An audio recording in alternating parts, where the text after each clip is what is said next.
The Woman in White by Wilkie Collins. Read by Tim Bulkley of BigBible.org. Track 28. The Third Epoch. 7. Thus far the information which I had received from Mrs. Clements, though it established facts of which I had not previously been aware, was of a preliminary character only. It was clear that the series of deceptions which had removed Anne Catherick to London and separated her from Mrs. Clements had been accomplished solely by Count Fosco and the Countess. And the question whether any part of the conduct of husband or wife had been of a kind to place either of them within reach of the law might well be worthy of future consideration. But the purpose I now had in view led me in another direction than this. The immediate object of my visit to Mrs. Clements was to make some approach at least to the discovery of Sir Percival's secret, and she had said nothing as yet which advanced me on my way to that important end. I felt the necessity of trying to awaken her recollections of other times, persons, and events than those on which her memory had hitherto been employed, and when I next spoke, I spoke with that object indirectly in view. "I wish I could be of any help to you in this sad calamity," I said. "All I can do is to feel heartily for your distress. If Anne had been your own child, Mrs. Clements, you could not have shown her truer kindness. You could have made no readier sacrifices for her sake." "There's no great merit in that, sir," said Mrs. Clements simply. "The poor thing was as good as my own child to me. I nursed her from a baby, sir, bringing her up by hand, and a hard job it was to rear her. It wouldn't go to my heart so to lose her, if I hadn't made her first short clothes and taught her to walk. I always said she was sent to console me for never having chick or child of my own. And now she's lost, the old times keep coming back to my mind. Even at my age I can't help crying about her. I can't indeed, sir." I waited a little to give Mrs. Clements time to compose herself. Was the light that I had been looking for so long glimmering on me, far off as yet, in the good woman's recollections of Anne's early life? "Did you know Mrs. Catherick before Anne was born?" I asked. "Not very long, sir. Not above 4 months. We saw a great deal of each other in that time, but we were never very friendly together." Her voice was steadier as she made that reply. Painful as many of her recollections might be, I observed that it was unconsciously a relief to her mind to revert to the dimly seen troubles of the past, after dwelling so long on the vivid sorrows of the present. "Were you and Mrs. Catherick neighbours?" I inquired, leading her memory as encouragingly as I could. "Yes, sir, neighbours in Old Welmingham." "Old Welmingham? Are there 2 places of that name, then, in Hampshire?" "Well, sir, there used to be in those days, better than 23 years ago. They built a new town about 2 miles off, convenient to the river, and Old Welmingham, which was never much more than a village, got in time to be deserted. The new town is the place they call Welmingham now, but the old parish church is the parish church still, stands by itself, with the houses pulled down or gone to ruin all around it. I've lived to see sad changes. It was a pleasant, pretty place in my time." "Did you live there before your marriage, Mrs. Clements?" "No, sir. I'm a Norfolk woman." "It wasn't the place my husband belonged to, either. He was from Grimsby, as I told you, and he served his apprenticeship there. But having friends down south, and hearing of an opening, he got into business at Southampton. It was in a small way, but he made enough for a plain man to retire on, and settled at Old Welmingham. I went there with him when he married me. We were neither of us young, and we lived very happily together, happier than our neighbour, Mr. Catherick. Lived along with his wife when they came to Welmingham a year or 2 afterwards." "Was your husband acquainted with them before that?" "With Catherick, sir, not with his wife. She was a stranger to both of us. Some gentleman had made interest for Catherick, and he got the situation of clerk at Wilmingham Church, which was the reason for his coming to settle in our neighbourhood. He brought his newly married wife along with him, and we heard in course of time that she'd been a lady's maid in a family that lived at Varneck Hall, near Southampton. Catherick had found it a hard matter to get her to marry him, in consequence of her holding herself uncommonly high. He had asked, and given the thing up at last, seeing she was so contrary about it. When he had given it up, she turned contrary just the other way, and came to him of her own accord, without rhyme or reason, seemingly. My poor husband always said that it was the time to have given her a lesson, but Catherick was too fond of her to do anything of that sort. He never checked her either, before they were married or after. He was a quick man in his feelings, letting them carry him a deal too far. Now, in one way or another, he would have spoiled a better wife than Mrs. Catherick, if a better had married him. I don't like to speak ill of anyone, sir, but she was a heartless woman, with a terrible will of her own, fond of foolish admiration and fine clothes, and not caring to show as much as decent outward respect to Catherick, kindly as he always treated her. My husband said he thought things would turn out badly when they first came to live near us, and his words proved true. Before they'd been quite 4 months in the neighbourhood, there was a dreadful scandal, and a miserable break-up in their household. Both of them were in fault. I'm afraid both of them were equally in fault. You mean both husband and wife? Oh, no, sir. I don't mean Catherick. He was only to be pitied. I mean his wife and the person who caused the scandal. Yes, sir. A gentleman born and brought up, who ought to have set a better example. You know him, sir, and my poor dear Anne knew him only too well. Sir Percival Glyde. Yes, Sir Percival Glyde. My heart beat fast. I thought I had my hand on the clue. How little I knew then of the windings of the labyrinths which were still to mislead me. Did Sir Percival live in your neighbourhood at that time? I asked. No, sir. He came among us as a stranger. His father had died not long before in foreign parts. I remember he was in mourning. He put up at the little inn on the river. They pulled it down since that time, where gentlemen used to go to fish. He wasn't much noticed when he first came. It was a common thing enough for a gentleman to travel from all parts of England to fish in our river. Did he make his appearance in the village before Anne was born?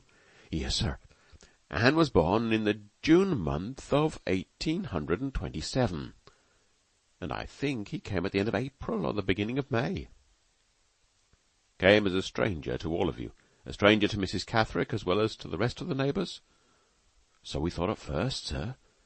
But when the scandal broke out, nobody believed they were strangers. I remember how it happened as well as if it were yesterday. Catherick came into our garden one night, and woke us by throwing up a handful of gravel from the walk onto our window. I heard him beg my husband, for the Lord's sake, to come down and speak to him. They were a long time talking together on the porch. When my husband came back upstairs, he was all of a tremble. He sat down on the side of the bed and says to me, "Lizzie, I always told you that woman was a bad one. I always said she would end ill, and I'm afraid in my own mind that end has come already. Catherick has found a lot of lace handkerchiefs and 2 fine rings and a new gold watch and chain, hid away in his wife's drawer. Things that nobody but a born lady ought ever to have. And his wife won't say how she came by them." "Does he think she sold them?" says I. "No," says he. "Stealing would be bad enough, but it's worse than that. She's had no chance of stealing such things as those, and she's not a woman to take them if she had. They're gifts, Lizzie. There's her own initials engraved inside the watch, and Catherick has seen her talking privately, and taking on as no married woman should, with that gentleman in mourning, Sir Percival Glyde. Don't you say anything about it. I've quietened Catherick for tonight. I've told him to keep his tongue to himself, and his eyes and his ears open, and to wait a day or two, till he can be quite certain." "I believe you're both of you wrong," says I. "It's not in nature, comfortable and respectable as she is here. that Mrs. Catherick should take up with a chance stranger like Sir Percival Glyde. Aye, but is he a stranger to her? Says my husband. You forget how Catherick's wife came to marry him. She went to him of her own accord, after saying no over and over again when he asked her. There have been wicked women before her time, Lizzie, who have used honest men who loved them as a means of saving their characters, and I'm sorely afraid this Mrs. Catherick is as wicked as the worst of them. We shall see, says my husband. We shall see. And only 2 days afterwards we did see. Mrs. Clements waited for a moment before she went on. Even in that moment I began to doubt whether the clue that I thought I had found was really leading me to the central mystery of the labyrinth after all. Was this too common story of a man's treachery and a woman's frailty the key to a secret which had been the lifelong terror of Sir Percival Glyde? Well, sir, Catherick took my husband's advice and waited, Mrs. Clements continued. And as I told you, he hadn't long to wait. On the second day he found his wife and Sir Percival whispering together, quite familiar, close under the vestry of the church. I suppose they thought the neighbourhood of the vestry was the last place in the world where anyone would think of looking after them. But, however that may be, there they were. Sir Percival, being seemingly surprised and confounded, defended himself in such a guilty way that poor Catherick, whose quick temper I've told you of already, fell into a kind of frenzy at his own disgrace, and struck Sir Percival. He was no match, and I'm sorry to say it, for the man who had wronged him, and he was beaten in the cruellest manner before the neighbours, who had come to the place on hearing the disturbance, could run in to part them. All this happened toward evening, and before nightfall, when my husband went to Catherick's house, he was gone. Nobody knew where.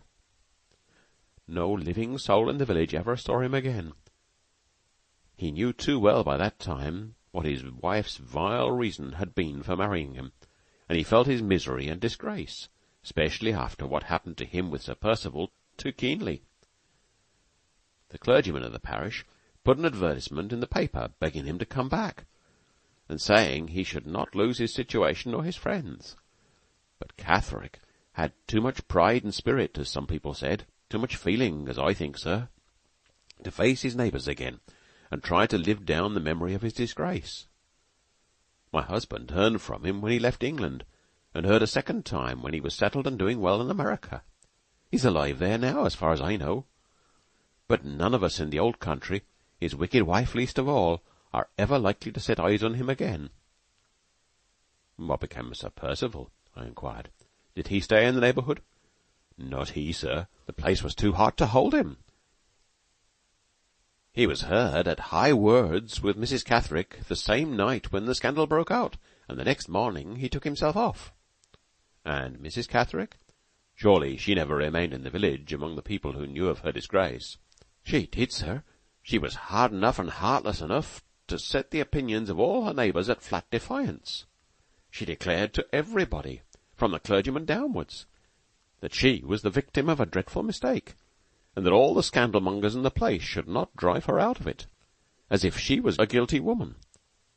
All through my time she lived at Old Walmingham, and after my time, when the new town was building, and the respectable neighbours began moving to it, she moved too, as if she was determined to live among them and scandalize them to the very last. There she is now, and there she will stop, in defiance of the best of them, to her dying day. But how has she lived through all these years? Was her husband able and willing to help her? Both able and willing, sir, said Mrs. Clements. In the second letter he wrote to my good man, he said she had borne his name and lived in his home, and wicked as she was, she must not starve like a beggar in the street. He could afford to make her some small allowance, and she might draw for it quarterly at a place in London. Did she accept the allowance? Not a farthing of it, sir. She said she would never be beholden to Catherick for bit or drop, if she lived to be 100, and she's kept her word ever since. When my poor dear husband died, and left all to me, Catherick's letter was put in my possession with the other things, and I told her to let me know if she was ever in want. I'll let all England know if I'm in want, she said, before I tell Catherick or any friend of Catherick's. Take that for your answer, and give it to him for an answer if he ever writes again. Do you suppose that she had money of her own? Very little, if any, sir. It was said, and said truly, I'm afraid, that her means of living came privately from Sir Percival Glyde. After that last reply I waited a little, to reconsider what I had heard. If I unreservedly accepted the story so far, it was now plain that no approach, direct or indirect, to the secret had yet been revealed to me, and that the pursuit of my object had ended again in leaving me face to face with the most palpable and the most disheartening failure. But there was one point in the narrative which made me doubt the propriety of accepting it unreservedly, and which suggested the idea of something hidden below the surface. I could not account to myself for the circumstance of the clerk's guilty wife voluntarily living out all her after existence on the scene of her disgrace. The woman's own reported statement that she had taken this strange course as a practical assertion of her innocence did not satisfy me. It seemed, to my mind, more natural and more probable to assume that she was not so completely a free agent in this matter as she had herself asserted. In that case, who was the likeliest person to possess the power of compelling her to remain at Welmingham? The person unquestionably from whom she derived the means of living. She had refused assistance from her husband. She had no adequate resources of her own. She was a friendless, degraded woman. From what source could she derive help but from the source at which report pointed? Sir Percival Glyde.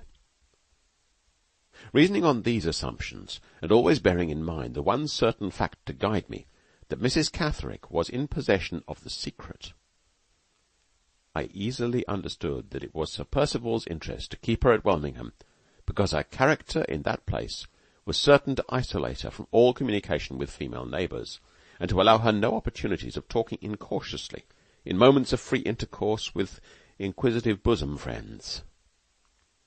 And what was the mystery to be concealed? Not Sir Percival's infamous connection with Mrs. Catherick's disgrace, for the neighbours were the very people who knew of it. Not the suspicion that he was Anne's father, for Welmingham was the place in which that suspicion must inevitably exist. If I accepted the guilty appearances described to me as unreservedly as others had accepted them, if I drew from them the same superficial conclusion which Mr. Catherick and all his neighbours had drawn, where was the suggestion in all that I'd heard of a dangerous secret between Sir Percival and Mrs. Catherick, which had to be kept hidden from that time to this? And yet, in those stolen meetings, in those familiar whisperings between the clerk's wife and the gentleman in mourning, the clue to the discovery existed beyond a doubt. Was it possible that appearances in this case had pointed one way, while the truth lay all the while unsuspected in another direction? Could Mrs. Catherick's assertion that she was the victim of a dreadful mistake by any possibility be true? Or, presuming it to be false, could the conclusion which associated Sir Percival with her guilt have been founded in some inconceivable error? Had Sir Percival by any chance courted the suspicion that was wrong for the sake of diverting from himself some other suspicion that was right? Here, if I could find it, here was the approach to the secret, hidden deep under the surface of the apparently unpromising story which I had just heard. My next questions were now directed to the one object of ascertaining whether Mr. Catherick had or had not arrived truly at the conviction of his wife's misconduct. The answers I received from Mrs. Clements left me in no doubt whatever on that point. Mrs. Catherick had, on the clearest evidence, compromised her reputation while a single woman with some person unknown, and had married to save her character. It had been positively ascertained, by calculations of time and place into which I need not enter particularly, that the daughter who bore her husband's name was not her husband's child. The next object of inquiry, whether it was equally certain that Sir Percival must have been the father of Anne, was beset by far greater difficulties. I was in no position to try the probabilities on one side or the other in this instance by any better test than the test of personal resemblance. "I suppose you often saw Sir Percival when he was in your village?" I said. "Yes, sir, very often," replied Mrs. Clements. "Did you ever observe that Anne was like him?" "She was not at all like him, sir." "Was she like her mother, then?" "Not like her mother either, sir. Mrs. Catherick was dark and full in the face." "Not like her mother, and not like her supposed father." I knew that the test by personal resemblance was not to be implicitly trusted, but on the other hand it was not to be altogether rejected on that account. Was it possible to strengthen the evidence by discovering any conclusive facts in relation to the lives of Mrs. Catherick and Sir Percival before they either of them appeared at Old Welmingham? I asked my next questions with this in view. "When Sir Percival first arrived in your neighbourhood," I said, "did you hear where he had come from last?" "No, sir. Some said from Blackwater Park, and some said from Scotland, but nobody knew." "Was Mrs. Catherick living in the service at Varneck Hall immediately before her marriage?" "Yes, sir." "Had she been long in her place?" "Oh, 3 or 4 years, sir. I'm not certain which." "Did you ever hear the name of the gentleman to whom Varneck Hall belonged at that time?" "Yes, sir. His name was Major Donthorne." "Did Mr. Catherick, or anyone else you knew, ever hear that Sir Percival was a friend of Major Donthorne's, or see Sir Percival in the neighbourhood of Varneck Hall?" "Catherick never did, sir, that I can remember, nor did anyone else either, that I know of." I noted down Major Donthorne's name and address, on the chance that he might still be alive, and that it might be useful at some future time to apply to him. Meanwhile, the impression on my mind was now decidedly averse to the opinion that Sir Percival was Anne's father, and decidedly favourable to the conclusion that the secret of his stolen interviews with Mrs. Catherick was entirely unconnected with the disgrace which the woman had inflicted on her husband's good name. I could think of no further inquiries which I might make to strengthen this impression. I could only encourage Mrs. Clements to speak next of Anne's early days, and watch for any chance suggestion which might in this way offer itself to me.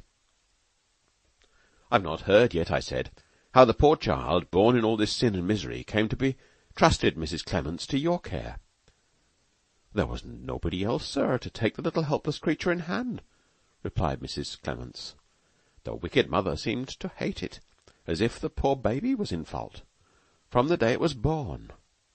My heart was heavy for the child, and I made the offer to bring it up as tenderly as if it was my own." "Did Anne remain entirely under your care from that time?" "Not quite entirely, sir. Mrs. Catherick had her whims and fancies about it at times, and she used now and then to lay claim to the child, as if she wanted to spite me for bringing it up. But these fits of hers never lasted long. Poor little Anne was always returned to me, and always glad to get back, though she led but a gloomy life in my house, having no playmates, like other children, to brighten her up. Our longest separation was when her mother took her to Limmeridge. Just at that time I lost my husband, and I felt it was as well, in that miserable affliction, that Anne should not be in the house. She was between 10 and 11 years old then, slow at her lessons, poor soul, not so cheerful as other children, but as pretty a little girl to look at as you could wish to see. I waited at home till her mother brought her back, and then I made the offer to take her with me to London. The truth being, sir, that I could not find it in my heart to stop at Old Welmingham after my husband's death. The place was so changed and so dismal to me." "And did Mrs. Catherick consent to your proposal?" "No, sir. She came back from the north harder and bitterer than ever. Folks did say that she had been obliged to ask Sir Percival's leave to go, to begin with, and that she only went to nurse her dying sister at Limmeridge because the poor woman was reputed to have saved money, the truth being that she hardly left enough to bury her. These things may have soured Mrs. Catherick likely enough, but however that may be, she wouldn't hear of my taking the child away. She seemed to like distressing us both by parting us. All I could do was give Anne my direction, and to tell her privately that if she was ever in trouble, to come to me. but years passed before she was free to come. I never saw her again, poor soul, till the night she escaped from the madhouse. You know, Mrs. Clements, why Sir Percival Glyde had her shut up. I only know what Anne herself told me, sir. The poor thing used to ramble and wander about it sadly. She said her mother had got some secret of Sir Percival's to keep, and had let it out to her long after I left Hampshire. And when Sir Percival found she knew it, he shut her up. But she never could say what it was when I asked her. All she could tell me was that her mother might be the ruin and destruction of Sir Percival if she chose. Mrs. Catherick may have let out just as much as that and no more. I'm next to certain I should have heard the whole truth from Anne if she'd really known it, as she pretended to do, and as she very likely fancied she did, poor soul. This idea had more than once occurred to my own mind. I'd already told Marian that I doubted whether Laura was really on the point of making any important discovery when she and Anne Catherick were disturbed by Count Fosco at the boat-house. It was perfectly in character with Anne's mental affliction that she should assume an absolute knowledge of the secret on no better grounds than vague suspicion, derived from hints which her mother had incautiously let drop in her presence. Sir Percival's guilty distrust would in that case infallibly inspire him with the false idea that Anne knew all from her mother, just as it had afterwards fixed in his mind the equally false suspicion that his wife knew all from Anne. The time was passing. The morning was wearing away. It was doubtful if I stayed longer whether I should hear anything more from Mrs. Clements that would be at all useful to my purpose. I had already discovered those local and family particulars in relation to Mrs. Catherick, of which I had been in search, and I had arrived at certain conclusions entirely new to me, which might immensely assist in directing the course of my future proceedings. I rose to take my leave, and to thank Mrs. Clements for the friendly readiness she'd shown in affording me the information. I'm afraid you must have thought me very inquisitive, I said. I've troubled you with more questions than many people would have cared to answer. You are heartily welcome, sir, to anything I can tell you, answered Mrs. Clements. She stopped and looked at me wistfully. But I do wish, said the poor woman, you could have told me a little more about Anne, sir. I thought I saw something in your face when you came in which looked as if you could. You can't think how hard it is not to even know whether she's living or dead. I could bear it better if I was only certain. You said you never expected we should see her alive again. Do you know, sir? Do you know for truth that it's pleased God to take her? I was not proof against this appeal. It would have been unspeakably mean and cruel of me if I had resisted it. I'm afraid there's no doubt of the truth, I answered gently. I have the certainty in my own mind that her troubles in this world are over. The poor woman dropped into her chair and hid her face from me. Oh, sir, she said, how do you know it? Who can have told you? No one has told me, Mrs. Clements, but I have reasons for feeling sure of it. Reasons which I promise you shall know as soon as I can safely explain them. I am certain she was not neglected in her last moments. I am certain the heart complaint from which she suffered so sadly was the true cause of her death. You shall feel as sure of this as I do soon. You shall know before long that she is buried in a quiet country churchyard, in a pretty, peaceful place which you might have chosen for her yourself. Dead, said Mrs. Clements, dead so young, and I'm left to hear it. I made her first short frocks, I taught her to walk. The first time she ever said mother, she said it to me, and now I'm left and Anne's taken. Did you say, sir, said the poor woman, removing the handkerchief from her face and looking up at me for the first time, did you say that she had been nicely buried? Was it the sort of funeral she might have had if she had really been my own child? I assured her that it was. She seemed to take an inexplicable pride in my answer, to find comfort in it which no other and higher considerations could afford. It would have broken my heart, she said simply, if Anne had not been nicely buried. But how do you know it, sir? Who told you? Once more I entreated her to wait until I could speak to her unreservedly. You are sure to see me again, I said, for I have a favour to ask when you're a little more composed, perhaps in a day or two. Don't keep it waiting, sir, on my account, said Mrs. Clements. Never mind my crying, if I can be of use. If you have anything in your mind to say to me, sir, please say it now. I only wish to ask you one more question, I said.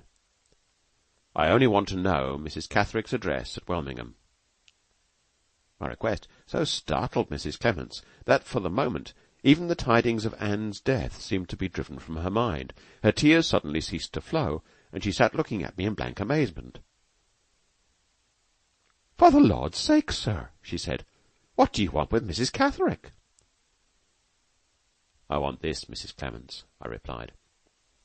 "I want to know the secret of those private meetings of hers with Sir Percival Glyde.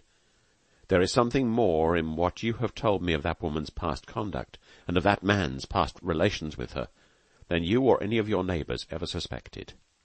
There is a secret we none of us know between those two, and I am going to Mrs. Catherick with the resolution to find it out." "Think twice about it, sir," said Mrs. Clements, rising in her earnestness and laying her hand on my arm. "She's an awful woman. You don't know her as I do. Think twice about it." "I am sure your warning is kindly meant, Mrs. Clements, but I am determined to see the woman, whatever comes of it." Mrs. Clements looked me anxiously in the face. "I see your mind is made up, sir. I will give you the address." I wrote it down in my pocket-book, and then took her hand to say farewell.